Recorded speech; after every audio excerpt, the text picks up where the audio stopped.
Hello, Steve Arts 89. Well, I had so much fun doing the comparisons between the original figures and the Origins figures and asking, was it worth it, because I'm still kind of trying to justify buying some of the ones that are available, and I haven't got all of them. And I thought, well, I'll do the Super 7 Filmation accurate ones just because I love them, and that's what got me back into collecting He-Man again. Because I didn't really get into classics because of the size difference, even though there were a few that I kind of wanted figures that were in the mini comics or whatever, or Filmation accurate figures, but I didn't like the size difference. I knew once I started getting them, I'd feel like I have to get all of them, and there's like 150 to 300 of them, I don't know. I just didn't want to go down that rabbit hole. Whereas the Super 7 ones, they were the same size, and then the Origin ones came out right away afterwards, and they were the same size as well, and they were doing a similar thing with some of them, so I got into them. So I'm pretty happy with the He-Man. He's got the smooth boots, he's got the smooth bracelets, he's got the smooth harness, because they minimised the detail in the original toy for Filmation so they'd be less hard to animate. He's got the Filmation accurate hair, he's got the Filmation more accurate sword, I think. The shield, which he never really had in the series, it looks more like the one in Origins.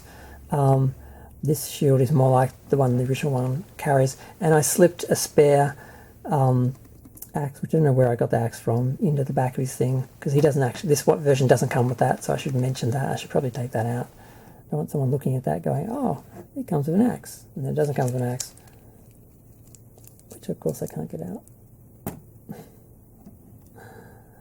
But yeah, so that's what you get. You get the shield and the sword, and it looks like the original He-Man.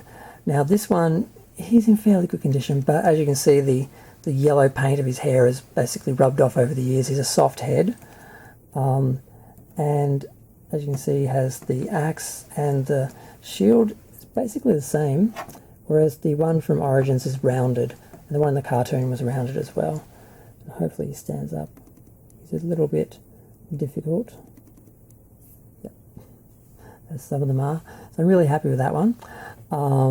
And I just love the whole series. I wish they'd done more. I wish they'd done all of the characters.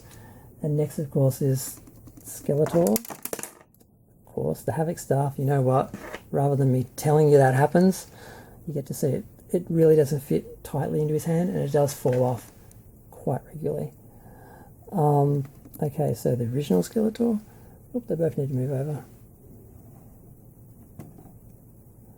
The original Skeletor and the Filmation Skeletor. Again, there's differences. The smooth boots instead of the pointy, scary little claw feet. The original one had the feet were actually exposed, and he just had like shin armor, and that's all. And then other ones had the half boot like mine have, and then other ones have the full boot being painted. But yeah, the original Skeletor and him, pretty accurate. You do have the, the Filmation accurate grey goat's head thing with the light purple staff. That's how it originally appeared in the cartoon, not all one dark purple.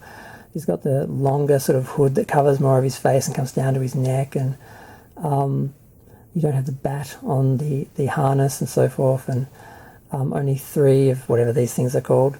So it's just, I just love the skull sculpt. It looks exactly like the one in the cartoon, whereas the other one it never looked exactly the same, and even I could tell that as a kid. Let's see how easily that falls out. It fits tightly from one particular angle, and then the rest of the time it's just loose.